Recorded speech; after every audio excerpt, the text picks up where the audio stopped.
Jouer comme une fille. Un balado sportif avec Guylaine Demers et Marc Durand.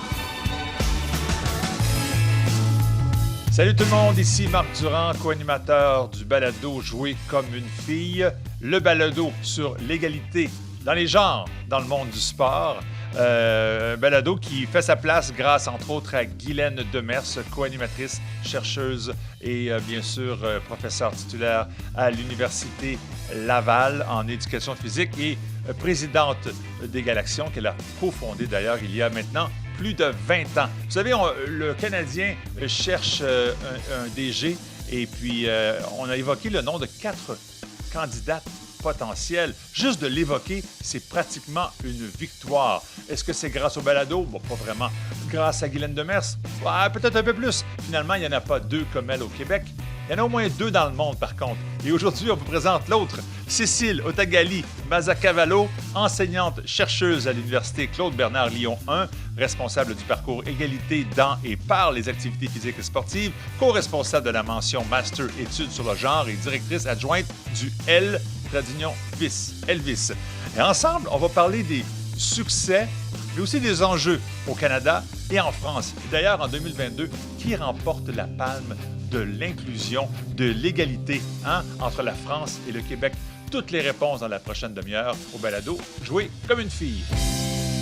Alors, Guylaine Demers, bonjour. Bonjour, Marc Durand. Écoute, 4e épisode déjà de la saison 2. Et la France est avec nous aujourd'hui. Elle représente la France, toute la France. Oh là là, Marianne. Vous avez Marianne. Bon, ben c'est parfait. Alors, Marianne est plutôt Cécile Otagali, enseignante et chercheuse de l'Université de Lyon 1 et d'autres titres que j'ai déjà mentionnés dans l'introduction. Alors, merci beaucoup d'être là avec nous. Merci à vous. Dans nos studios habituels, on est de retour oui. à Stoneham by the Beach, oui. by the Slopes. Parlons, Guylaine, de différents sujets olympiques qui s'en viennent, entre autres, en France, Paris, mais oui. aussi, bon, on a un invité qui connaît bien le système sportif français versus toi qui connais bien le système sportif canadien, québécois. Les grandes différences. Oui, parce qu'en fait, on s'est rencontrés justement à cause de nos intérêts communs de recherche et d'intervention dans le milieu sportif, beaucoup autour des femmes en position de leadership en sport. Et on rigole un peu, des fois on dit, bien, Cécile, c'est comme mon équivalent en France. Oui, c'est exactement. Ça. Oui. On a chacune... On a peut-être le même père, mais on ne le sait pas encore. Mais bon, ça sera à vérifier. Bon, c'est correct. Cousine éloignée. Oui, cousine éloignée. Les cousins et les cousines. Oui, tout à fait. Parfait. Et on a la chance, la région où Cécile œuvre avec son université, la région Rhône-Alpes, qui nous permet de recevoir Cécile, en fait, parce que c'est pas gratis, traverser l'Atlantique. Alors, on remercie vraiment ce support-là. Oui. Et ça va nous permettre, je pense, dans le balado, tu sais, ce qu'on vise, nous, on veut inspirer le monde et avoir des solutions. On le disait, on les connaît, les problèmes, là. Let's go. Qu'est-ce qu'on fait? Et l'intérêt d'apprendre aussi, même si nous, on est un peu chauvin, tout le monde, puis des fois, le Canada, on se trouve bien meilleur que les Français, surtout par rapport à l'égalité homme-femme. Mais il y a certains aspects... Est-ce que c'est vrai? De façon générale, je vais laisser Cécile répondre à ça. De ma perception, c'est oui. Surtout en contexte sportif, mais il y a vraiment des stratégies qui ont été mises en place en France, puis c'est pour ça qu'on va interroger Cécile pour les secrets, qui pourraient nous inspirer de notre côté, et vice-versa, je crois. Fait que le balado d'aujourd'hui devrait être inspirant des deux côtés de l'Atlantique, je pense. Alors, les grandes différences, rapidement, Cécile, quand vous pensez au Canada, la façon dont on fait les choses ici en sport, est-ce que vous voyez ça d'un œil positif, ce qui se fait ici, ou encore vous dites qu'on a du retard un peu? Non, je vois ça d'un œil très positif, oui. Et je le découvre là chaque jour grâce effectivement à cette mobilité. Comme ça, très rapidement, dans les grandes lignes, je pense que d'un point de vue culturel, il y a un vrai décalage entre la France et le Canada, dans la façon aussi d'éduquer les jeunes filles, les jeunes hommes, dans la façon de concevoir son rôle, sa façon de devenir homme, sa façon de devenir femme, ou autre, ni homme ni femme, justement. Oui. Voilà, sur les questions LGBTQI+, là, indéniablement, je vois aussi beaucoup d'avance au Canada. Donc, il y a pas mal de sujets, je pense, qui sont tout à fait intéressant à approfondir. Alors, vous êtes venu pour apprendre? Oui, je suis venue pour apprendre. Okay. Et vraiment, chaque jour, j'apprends de nouvelles choses. Je comprends mieux certains fonctionnements. Je découvre de nouvelles initiatives. Le partenariat avec Guylaine et la découverte des Galaxions, c'est vraiment une révolution parce que les outils qu'ils ont développés sont extraordinairement précis, de qualité. Et ça permet un accompagnement vraiment qui est très inspirant pour moi. Guylaine est très inspirante pour moi. Elle l'est pour bien des gens aussi. Ah. Et qu'est-ce que tu... Qu'est-ce que je réponds? Mais non, mais écoute, d'abord, oui. Merci de constater le grand succès canadien. Mais non... Oui, c'est ça. C'est ça. Non, mais pas ça. Mais on ne peut pas partir de chicane non plus. Mais il y a des choses que la France fait bien, j'imagine également. Bien, en fait, un des éléments, tu sais, on avait parlé déjà dans notre saison 1, qu'à un moment donné, il y a des initiatives, il faut que ça vienne d'en haut. Oui. Égale Action, c'est le travail de terrain. De base. À la base, avec les organisations, les gens, puis on a besoin de ça, parce que c'est ces gens-là qui sont proches des filles, des femmes sur le terrain. Ça, c'est super. Mais c'est lent, tu sais, puis comment tu convaincs? Alors, tu es toujours en mode, il faut convaincre, il faut essayer. Puis, tu sais, on le sait, les fédérations n'ont pas nécessairement tous les moyens qu'ils souhaiteraient avoir. Puis des fois, il y a des petites fédés, ils font ce qu'ils peuvent avec ce qu'ils ont.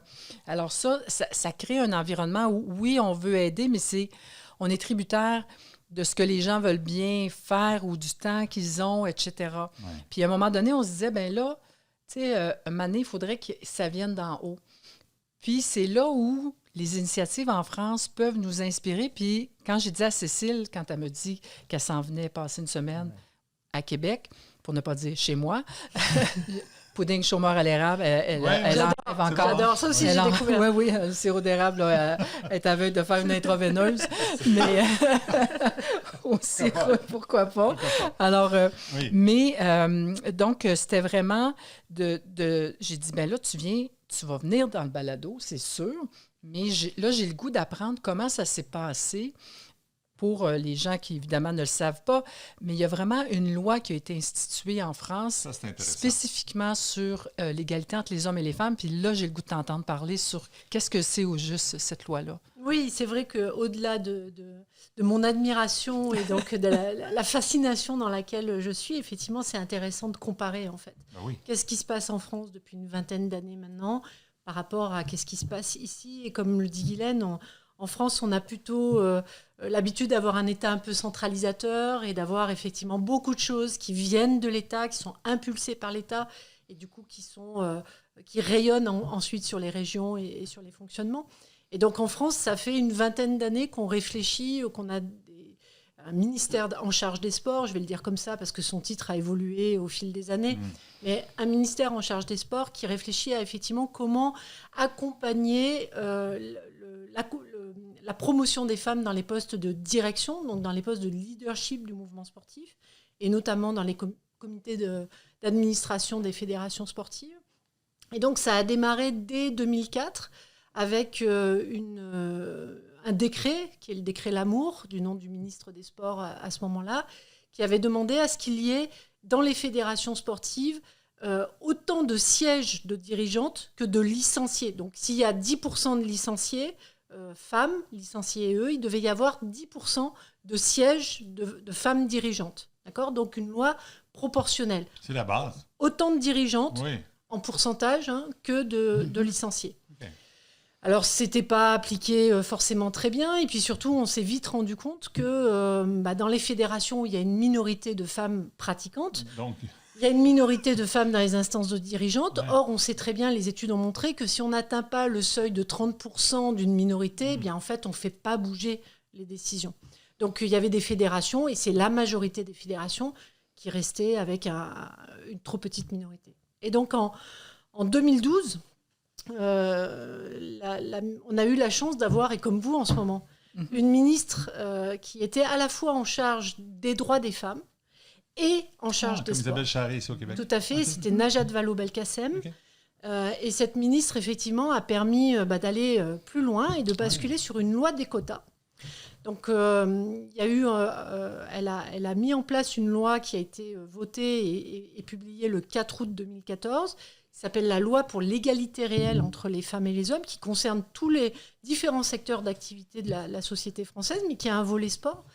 Et cette loi, donc, a impliqué dans une modification du Code du sport et une loi des quotas. Dit autrement et plus précisément, dorénavant, pour toute fédération sportive qui compte plus de 25% de pratiquantes, d'accord, il y a un minimum de 40% de sièges dans les conseils d'administration pour des dirigeantes. Minimum, ça peut être plus. Donc, plus de 25% de licenciés et de pratiquantes, minimum de 40% de sièges dans les conseils d'administration. Et pour les fédérations qui ont moins de 25% de pratiquantes, c'est le cas par exemple de la Fédération française de foot. Foot, okay, ou pour nous, du football américain. C'est ça, ou du soccer ici. Et bien dans ce cas-là, il y a un minimum de dirigeantes à 25%. Okay. D'accord ? Okay. Donc même si une fédération a 8% de pratiquantes, elle a au minimum 25% de femmes dirigeantes dans son conseil d'administration. Okay. Donc c'est vrai que cette loi, alors il ne faut pas se voiler la face. Se voiler la face. Se voiler la face. Se voiler la face. Il ne faut pas se voiler la face. Oui, non, il ne faut pas. Faut pas. Parce que c'est appliqué. Parce que, bien sûr, il y a la loi, le 4 août 2014, et puis derrière, il faut quand même plusieurs années pour voir un petit peu les choses changer. Alors, ça commence à devenir pas mal. Pour vous donner, là, il nous a fallu en fait 2 Olympiades, 2 renouvellements de gouvernance, pour commencer à avoir des chiffres intéressants. On a aujourd'hui dans les conseils d'administration, donc en France, en 2021, on a 38,5% de femmes. Donc vous voyez que 40% minimum, on n'y est pas tout à fait, mais on n'en est pas loin. Et surtout, ce qu'il faut savoir, c'est qu'avant cette loi, donc en 2013, on était à 26% de femmes. Donc là, c'est quand même plus 12 points qui montrent le progrès. Est-ce que le taux de participation des femmes dans ces sports-là a augmenté aussi? Est-ce que c'est proportionnel? Alors, sur la progression des licenciés, c'est plus stable. Ça progresse depuis 2012. Donc, si je compare à peu près sur la même période, on a gagné à peu près... alors, là, il faut que je réfléchisse un petit peu, et donc ça, vous le couperez. C'est sûr qu'on garde. C'est sûr qu'on garde. On est aujourd'hui à 38,3% de pratiquantes dans le mouvement sportif de façon générale. Et je pense qu'on a gagné à peu près 3 points en 10 ans. Donc, la progression du côté des dirigeantes est bien plus importante, en passant de 26,5 pour être précise à 38,5. On a quand même un mouvement sportif aujourd'hui qui continue à progresser en nombre de licenciés, femmes et hommes confondus, et qui progresse grâce aux femmes. En fait, on a une progression qui est plus forte du côté des pratiquantes que du côté des pratiquants. Mais la loi qui portait sur les instances, les postes de leadership et les instances de gouvernance, là, on voit qu'elle a vraiment un impact et qu'elle a permis une progression. Et quand tu parles donc des postes de gouvernance, on ne parle pas du tout du coaching. Non. On parle vraiment des dirigeants à l'intérieur même des fédés, incluant les conseils d'administration. Donc, c'est à la fois dans ce que nous, on appelle le personnel permanent qui dirige la fédé et son conseil d'administration. Ça touche ces deux entités-là. C'est ça. Cette loi, elle ne porte que sur ces instances de direction et pas du tout sur... Il n'y a pas de quota à l'heure d'aujourd'hui sur le coaching et sur des prorata, hommes-femmes dans l'encadrement. Il n'y a pas de quota non plus dans les fonctions arbitrales ou de jugement technique. Donc, c'est encore des marges de progrès, effectivement, qui sont possibles. Parce que tu vois, comme pour faire un parallèle, c'est qu'au Québec, on a un nouveau code de gouvernance qui va être mis en place. Les fédérations doivent le mettre en place pour une gouvernance plus saine qui touche donc aussi les conseils d'administration. Et le minuscule pas qui a été fait, c'est d'avoir au minimum une femme ou au minimum un homme. Alors, Égale Action, nous avons pour la première fois de notre histoire un homme sur notre conseil d'administration parce qu'on n'avait que des femmes. Mais pour toutes les autres fédérations, alors que le groupe de travail recommandait plutôt d'être dans la zone paritaire, d'être dans ce 40-60-là, en sachant bien que si tu es à 5 % on n'exigera pas de toi que tu sois à 40 l'année prochaine. Là. Il y avait quand même... Mais c'est un peu ça de votre côté. Il y a aussi des fédés qui partaient de très, très loin, mais alors ça ne s'est pas fait. Comme tu dis, ça a pris 2 cycles olympiques avant qu'on commence à avoir un effet, un impact. Puis une des questions, est-ce qu'il y a une reddition de compte, une imputabilité? Est-ce qu'il y a des conséquences pour les... Exactement. Est-ce qu'il y a des pénalités pour ceux qui ne suivent pas? Non, il y avait... Dans la loi là, de 2014, il n'y a pas de sanctions associées. Okay.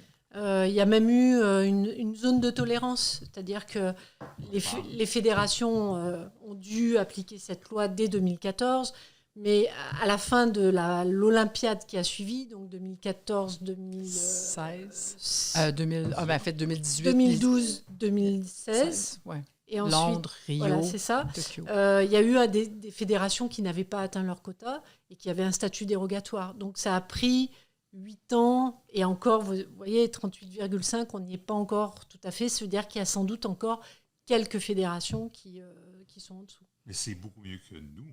Oui. Parce que 38,5, c'est pas ça qu'on a au Québec dans la plupart des CA, j'imagine. Non, c'est ça. Si on regarde les présidences, les directions, la présidence, on est en bas du 20 %. Au niveau des CA, on est autour du 30 puis encore, ça dépend.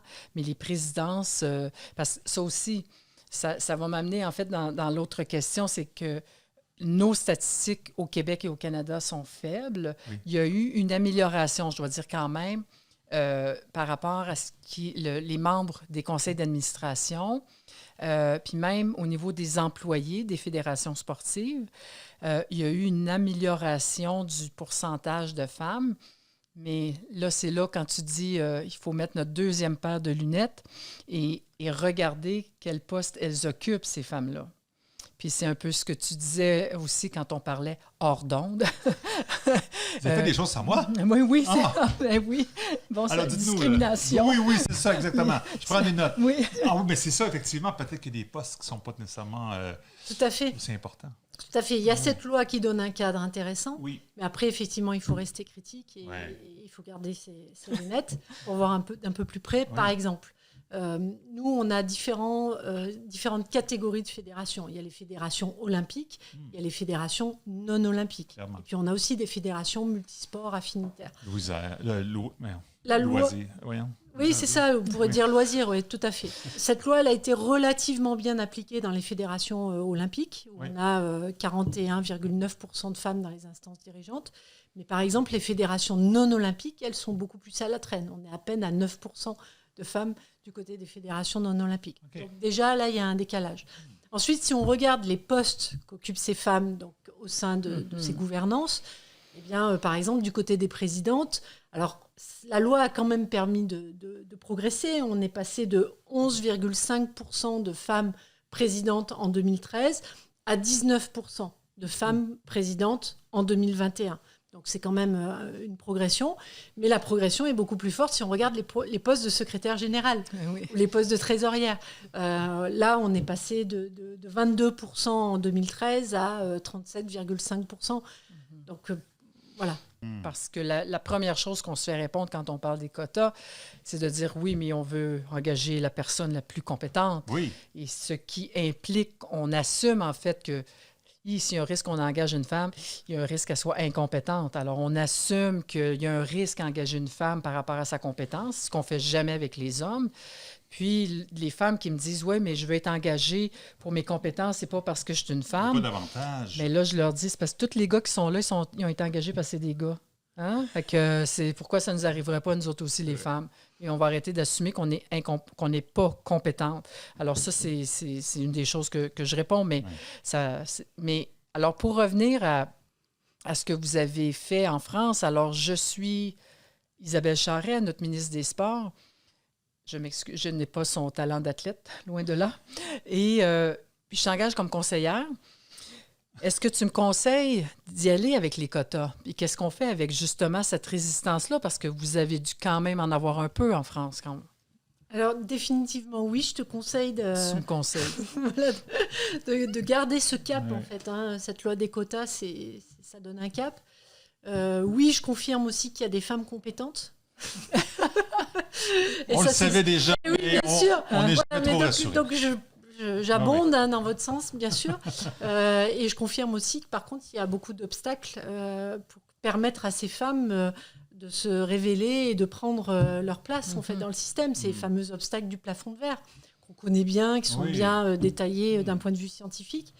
Donc oui, maintenant, l'autre aspect de mon conseil, c'est la loi, c'est un cap, c'est un objectif, c'est un moyen intéressant, mais qui n'est pas suffisant en soi. Il faut derrière des processus d'accompagnement. Et là, je pense à ce qui s'est mis en place aussi en France en parallèle de cette loi. Enfin, ça s'est mis en place 2 ans plus tôt, en 2012. C'est des plans de féminisation. Donc, le ministère en charge des sports a demandé aux fédérations de développer des plans de féminisation autour de 5 axes. Il y avait 5 priorités qui étaient organisées. Le développement de la pratique sportive vers des publics éloignés, et les femmes font partie de ces publics éloignés. On a dit tout à l'heure, moins quand même de 38,5% à ce moment-là. Développer l'accès aux postes d'encadrement technique, donc ça renvoie au coaching. Développer l'accès aux postes des fonctions arbitrales et de jugement technique. Développer et accompagner les sportifs de haut niveau avec un travail autour de la médiatisation, de la visibilité de ces sportifs de haut niveau qui a permis de progresser un petit peu en France. Aujourd'hui, le CSA annonce une diffusion autour du sport féminin entre 16 et 20%. Donc, c'est ces plans de féminisation qui ont contribué. Et puis, dernier aspect, bien, développer l'accès des femmes dans les fonctions dirigeantes. C'était le point qu'on parlait juste avant. Donc, incitation à développer des plans d'action, très bien. Mais derrière, ce qui manque en France, c'est une méthodologie finalement pour accompagner les personnels dans ces fédérations à mettre vraiment en œuvre ces plans d'action et à ce qu'ils soient efficaces. Et là, c'est vraiment ce que j'ai découvert que vous faites très bien ici au Québec et grâce aux outils que vous avez développés au sein d'Égale Action. C'est que voilà, cette méthodologie, elle est là. Il y a des revues de littérature produites, il y a des diagnostics qui sont produits, il y a des outils. Je pense aux différents outils que vous avez. Il y a des balados. Il y a des balados. Et donc, il y a tout un process en fait, d'accompagnement des personnels qui manque encore en France. Alors, tu vois, ce que j'entends, en fait, c'est il faut, pour que ça bouge, il faut vraiment travailler de la base et d'en haut, clairement. Vraiment clairement. Et ce qui nous manque, c'est vraiment cet élan-là parce que, effectivement, oui, on développe des outils, mais encore faut-il qu'une fédération veuille les utiliser, sache comment les utiliser, parce que c'est un peu ça qu'on se fait dire maintenant, c'est que l'étape suivante, c'est l'accompagnement. Alors, on a commencé avec notre projet 50-50, où il y a 14 fédérations qui ont embarqué, où là, on avait vraiment un service d'accompagnement. Fait qu'au-delà de développer des outils, de dire, bon, bien, OK, là, j'ai un outil, mais encore, ils ont vraiment besoin, je dirais, et c'est pas péjoratif comment je le dis, mais d'être pris par la main au début, parce que ils ne savent pas nécessairement, mais par où je commence. Et ça m'amène à poser la question... Nous, on est tout petit, Égale Action, là, on est 3. Là, je veux dire, je dis moi, je suis dans le conseil d'administration, fait que je ne suis pas une des employés, donc il y a 3 employés. Ouais. Fait qu'on s'entend qu'il y a 65 fédés, 3 employés. Allô? Mais il manque un petit peu de suivi. Et ce qu'on se rend compte, même quand vient le temps pour nous d'engager nos employés, cette expertise-là en genre et sport, elle n'est pas nombreuse. Disons, il n'y en a pas une tonne. Et c'est une des problématiques aussi, comment on forme, pas seulement comment, mais il faut qu'on forme des gens, il faut qu'on professionnalise cet aspect-là. Puis peut-être que chez vous, vous êtes un petit peu en avance. Moi, c'est mon cheval de bataille, vraiment. Je suis absolument convaincue, comme toi, que l'égalité ne s'improvise pas, que l'égalité, c'est un métier. En tout cas, travailler ces questions-là, c'est un métier. Et qu'aujourd'hui, on a absolument besoin de former, effectivement, des experts et des expertes à ces questions-là qui pourront rayonner dans le mouvement sportif, mais aussi de professionnaliser ces métiers. On a besoin de fédérations qui aient le courage de prendre un chargé de développement, un expert autour des questions d'égalité pour développer les 5 axes que j'ai décrits tout à l'heure. Et donc, mon cheval de bataille, effectivement, en France, à l'université de Lyon 1, c'est d'avoir développé depuis 2016 une formation donc, de niveau master, on dit en France, et ça équivaut à votre maîtrise ici, en études sur le genre, appliquée au terrain sportif. Donc c'est le master égal APS, pour égalité dans et par les activités physiques et sportives. Et c'est vrai que ce master, aujourd'hui, il est unique en France, il est unique en Europe.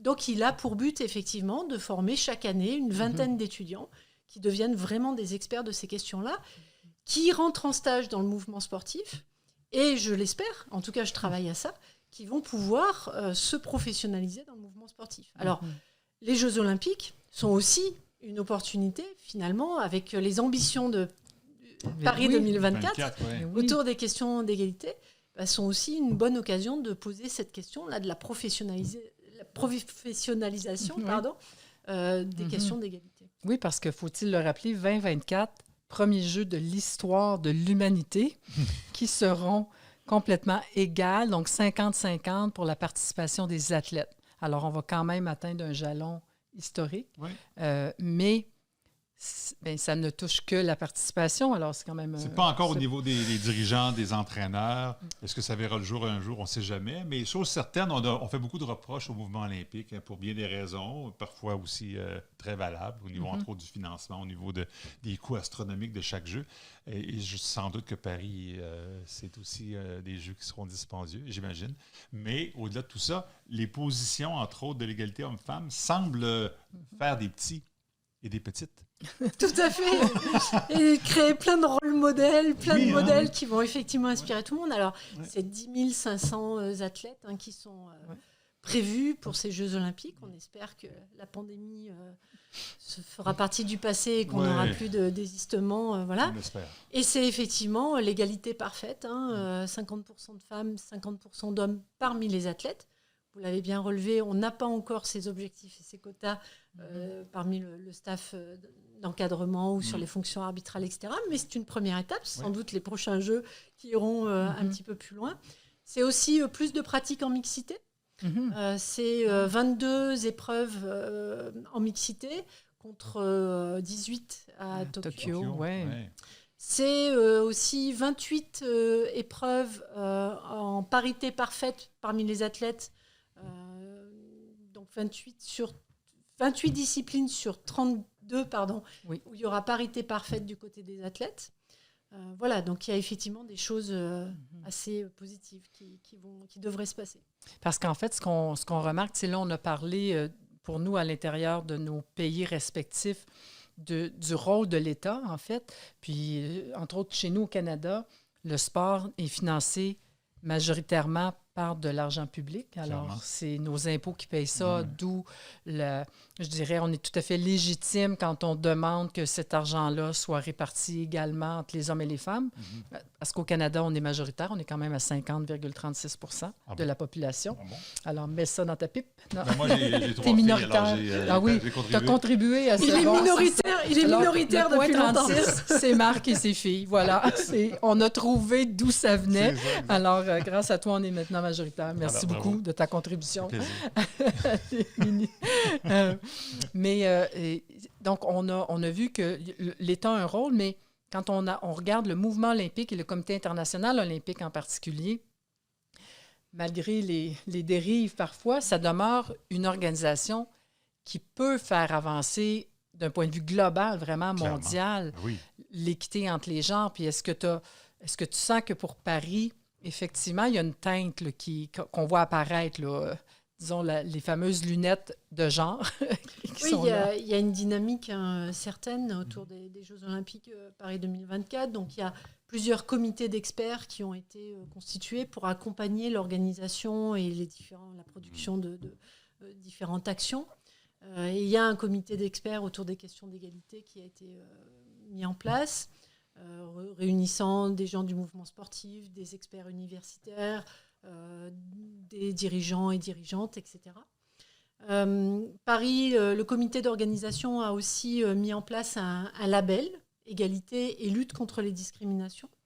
Donc ce label a pour but de faire partie du plan héritage autour des Jeux Olympiques 2024 parce qu'il va non seulement permettre d'évaluer l'organisation des jeux et le déroulement et les actions, la pérennité des actions derrière sur les questions d'égalité.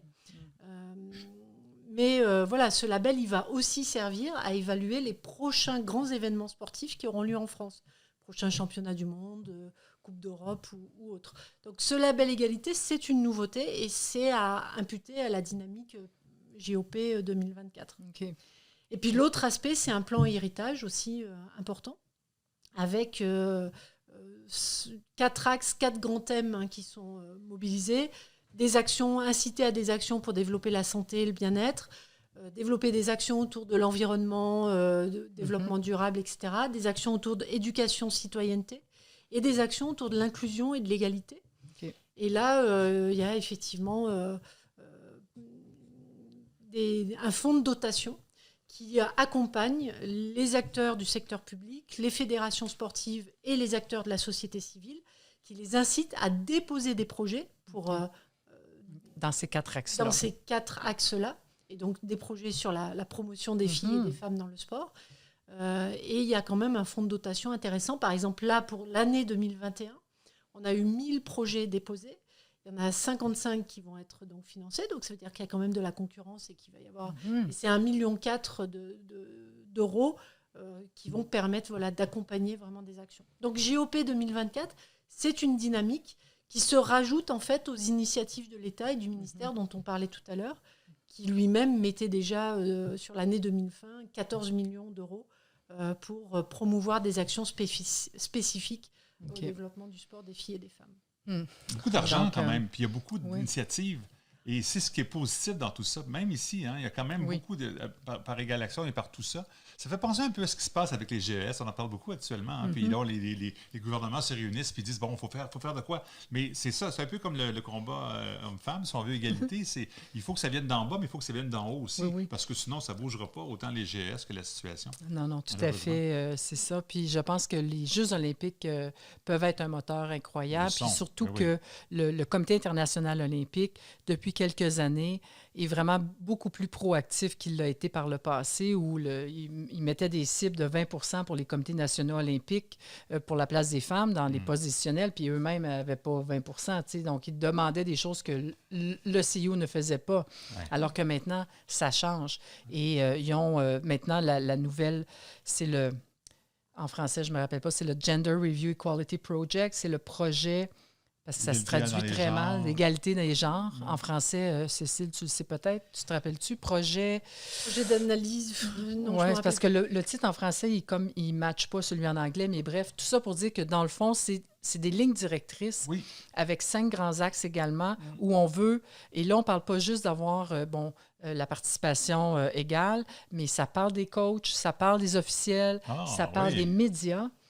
Ça parle même dans l'organisation même des Jeux, que dans la programmation, les heures de grande écoute, ça ne soit pas juste des finales masculines, par exemple. Parce que là, c'est pas tout de dire c'est 50-50, mais si toutes les finales des femmes sont à 3 heures du matin, puis après ça, ils nous disent « Ouais, mais les gens n'écoutent pas. » Peut-être parce que c'est à 3 heures du matin.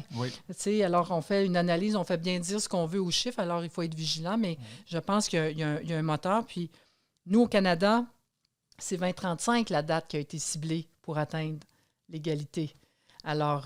comme pour les voitures électriques. Pareil, imagine. Tu vois, il y a un lien, là. Il y a un lien, écoute. C'est clair. On le sent dans 2035.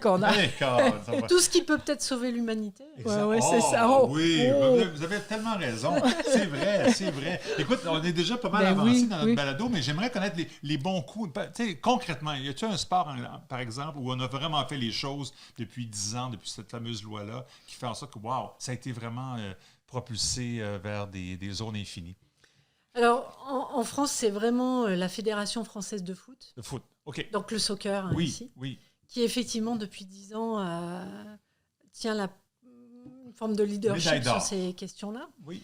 On doit beaucoup à Brigitte Henriquez, qui était la vice-présidente de la Fédération française de foot et qui a, depuis 2011, effectivement, mis en place des plans de féminisation dont je parlais tout à l'heure. En fait, elle avait anticipé la loi de 2012 avec des actions tout à fait intéressantes. Et on a vu, effectivement, évolué le nombre de licenciés, de pratiquants de soccer en France, passé Oui. de 50 000 en 2012 à plus de 210 000 aujourd'hui. Parce que vous étiez en retard, là, parce que je disais tantôt quand vous parliez de 25% seulement de joueurs licenciés, donc de membres de la Fédération de soccer.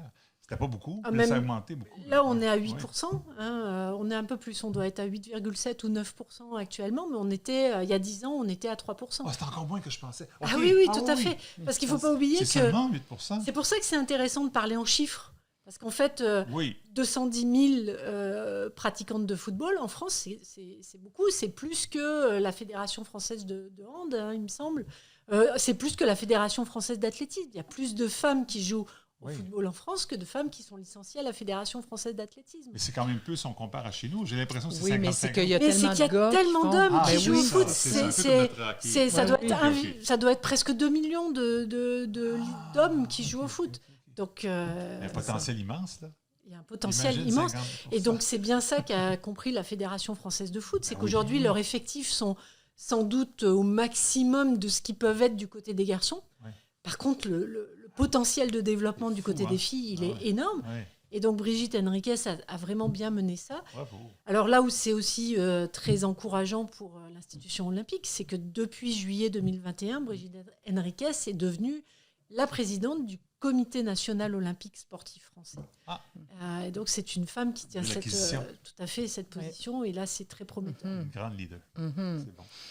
Alors, moi, je vois vive Cécile le et soccer Guylaine. féminin. Oui, mais moi, je vois vous deux, là, je vous vois pareil. C'est comme ça. Vous avez raison, hein? Cousine éloignée. Vous avez à peu près vous enseignez à l'université. Vous avez des missions. Je vous ai même entendu dans une conférence virtuelle l'an passé, en même temps, hein, c'est ça? Oui. C'était les entretiens Jacques Cartier. Les entretiens Jacques Cartier, c'est ça donc, que vous avez vu à l'occasion. Mais c'est intéressant, hein?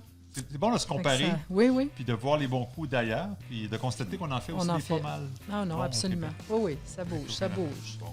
Merci beaucoup, Cécile. Merci beaucoup, Guylaine. On évite super. les gens Merci à beaucoup à vous deux. nous écouter, à nous regarder, et puis d'être là pour la prochaine. Et le prochain à 2024, on y va-tu? Toi, est-ce que c'était chez toi? Elle n'a plus le choix, là. Elle est bienvenue. Il n'y a vraiment Mais Lyon, aucun c'est souci loin là-dessus. de Paris? Il y aura des très très belles épreuves à Lyon. Je ne peux pas vous dévoiler, mais je vous assure qu'il y aura du beau spectacle. Et vous êtes les bienvenus. Merci. Merci.